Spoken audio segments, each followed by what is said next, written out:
representing Parkside Projects, representing the 430 crew, the original 430 crew. My cousin Daryl, my cousin Rob, AKA the Tipper. It all started back in probably around 79, 78. I was just a youngster.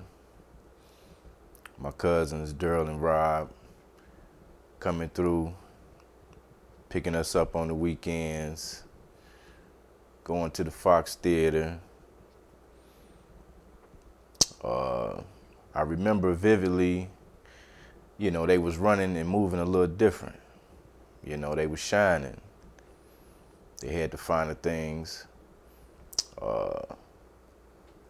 Me being a youngster, really didn't know what was going on, but I knew it was something I wanted to be a part of, but that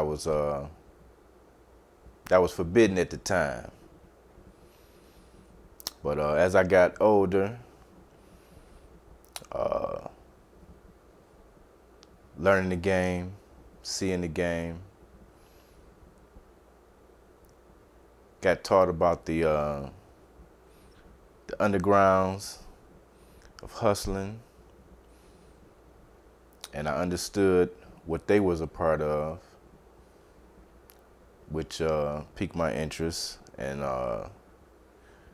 wind up dibbling and dabbling into it, the heroin game. During the 80s, I'm gonna say, from my recollection, the mid 80s, the game was at the height of its peak. The heroin and the cocaine game was doing swell. My cousins, they were taking over. I mean, anybody from the Eastside that was doing anything concerning the game came through Parkside Projects. So they were the guys who was at the top. Like most territories, Parkside Projects, if you didn't know anybody, you couldn't come through there. You had to know somebody. I done seen plenty of people trying to cut through, get ran out of there, get stomped out, robbed, just beat up real bad. So you always had to know somebody. If you didn't know nobody, you was bound to be a victim. So being in the projects is, you get to learn a lot of life lessons.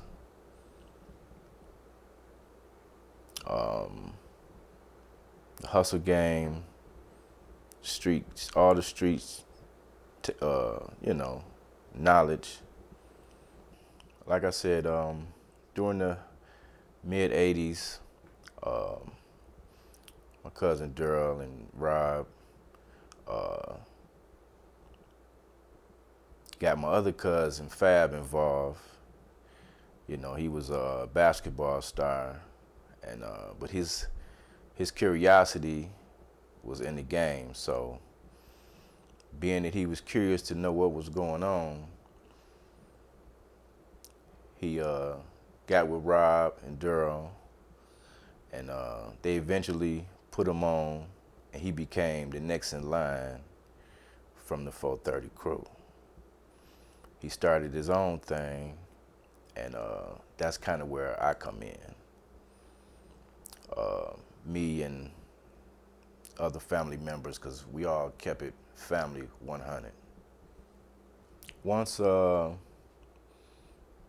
Fab got on, and a lot of the younger cousins, including myself, Slick, we began to just flourish. I mean, the money came so easily. I'm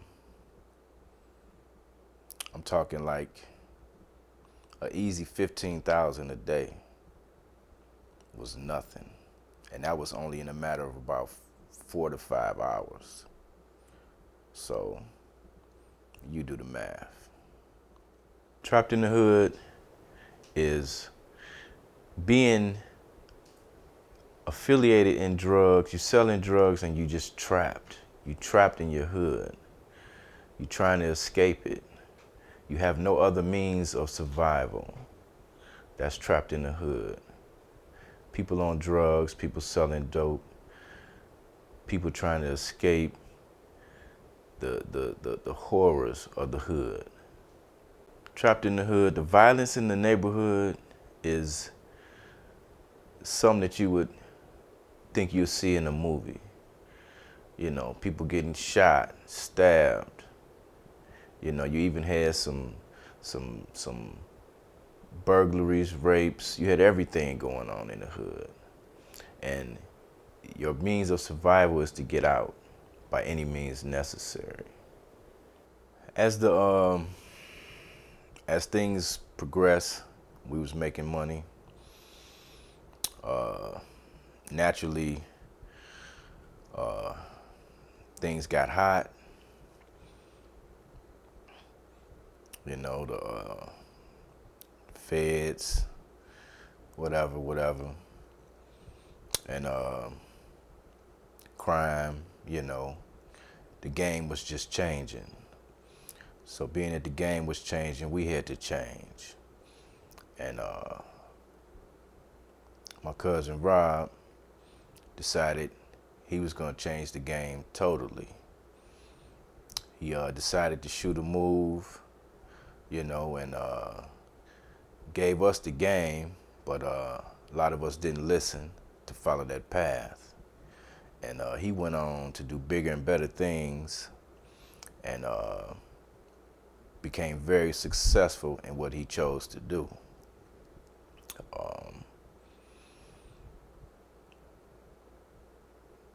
Being that he did that, we lost contact for a bit of time. I'm not sure, some years, but eventually we caught back up, and like I say, he's very successful in his new career. And once me and Cuz caught back up, he was telling me, you know, his different ventures he had been on, and that he had met Papa Snoop, his family, his wife, and Snoop Dogg, and that Papa Snoop was actually the mailman from our neighborhood, which was just mind-blowing, because I had no recollection of him even staying in Detroit during that time. So I was blown away by that, and they've been working together on a project. So, you know, Papa Snoop is he's like family now. Real cool, laid back. He's just a real cool guy, a cool cat. The 430 crew would like to give a big shout out to Papa Snoop, to the for being the mailman, and for supporting us, and we supporting him. Shout out to my cousin Rob. Blessings to Daryl, Slick, J5, Fab, the whole 430 crew.